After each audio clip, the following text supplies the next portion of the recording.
যারা রাজনীতিকে পেশা হিসেবে নিয়েছে তারাই চাঁদাবাজি, দখলদারি ও মামলাবাজির সাথে জড়িত মন্তব্য করে জামাত ইসলামীর আমির ডাক্তার শফিকুর রহমান বলেছেন, জামাত রাজনীতিকে পেশা নয়, সেবা হিসেবে নিয়েছে। নারীর সম্মানে আঘাত আসলে যুবকদের প্রতিরোধ গড়ে তোলার আহ্বান জানিয়েছেন তিনি। হবিগঞ্জ, মৌলভীবাজার ও সিলেটের জনসভায় জামাত আমির বলেছেন, গণভোটে হ্যাঁর জয় হলে পুরনো বস্তা পচা রাজনীতি পরিবর্তন হয়ে যাবে। আবুল কাশিমের ক্যামেরায় তাফিমুল ইসলামের রিপোর্ট। আইন সকলের জন্য সমান হবে, বিচার আর প্রাকৃতিক সম্পদে সমৃদ্ধ জেলা হবিগঞ্জ। জামাতে ইসলামীর নেতৃত্বে 11 দলীয় জোটের শরিক দল খেলাফত মজলিসের আমির ও মহাসচিব নির্বাচনে লড়ছেন এই জেলার 2টি আসন থেকে। ওই বাংলাদেশ আর দেখতে চাই না। জোটের জন্য গুরুত্বপূর্ণ এই জেলার 11 দলের নির্বাচনী সমাবেশ ঘিরে সকাল থেকেই যোগ দিতে থাকেন নেতাকর্মী ও সমর্থকরা। যারা অত্যন্ত মানবতার জীবন। প্রধান অতিথির বক্তব্যে জামাতের আমির ডাক্তার শফিকুর রহমান হবিগঞ্জ জেলা ও চা বাগানের উন্নয়নে নানান প্রতিশ্রুতি দেন। এখানে হাওড় বাওড়, বিল বাদল, নদী নালা, মৎস্য সম্পদ প্রচুর। এখানে খনিজ সম্পদ আছে। সৎ মায়ের সন্তানের মতো আচরণ করা হয়েছে যুগ যুগ ধরে। এই ধারা আমরা পাল্টে দিতে চাই ইনশাআল্লাহ।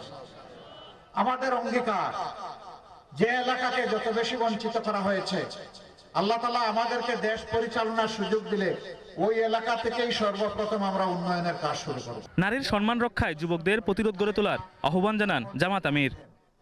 আমরা বলে দিচ্ছি, অনেক সহ্য করেছি, অনেক হয়ে গেছে, প্রয়োজনে জীবন দিব, কিন্তু মায়ের ইজ্জত কাউকে কেড়ে নিতে আর দেয়া হবে না ইনশাআল্লাহ। এরপর জামাতে ইসলামীর আমির যোগ দেন জন্মস্থান মৌলভীবাজারের কুলাউড়ার জনসভায়। দলের নেতাকর্মী ও সমর্থকদের ভালোবাসায় সিক্ত হন তিনি। সবশেষে সিলেটের আলিয়া মাদ্রাসা মাঠের জনসভায় যোগ দেন ডাক্তার শফিকুর রহমান। সিলেটের নানান সমস্যার কথা তুলে ধরে সমাধানের প্রতিশ্রুতি দেন তিনি। এই সিলেটের আরো বহু বঞ্চনা আছে। মেডিকেল বিশ্ববিদ্যালয় একটা হয়েছে, এতিমের মতো পড়ে আছে। ইঞ্জিনিয়ারিং কলেজ একটা হয়েছে, ওইটার কোনো ফাংশন নাই। ইনশাআল্লাহ আপনারা একটু সাহায্য করেন।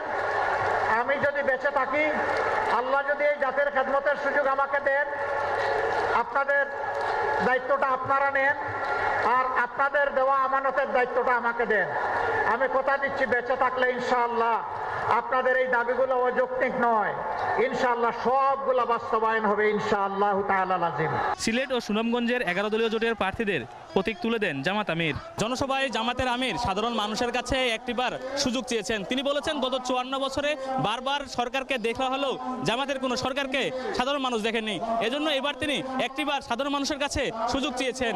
এই সুযোগের মাধ্যমে আগামী 5 বছরকে দেশের আমূল পরিবর্তন করে দেওয়ার প্রতিশ্রুতি দিয়েছেন তিনি। সিলেটের আলিয়া মাদ্রাসা মাঠ থেকে তাফিমুল ইসলাম, চ্যানেল আই।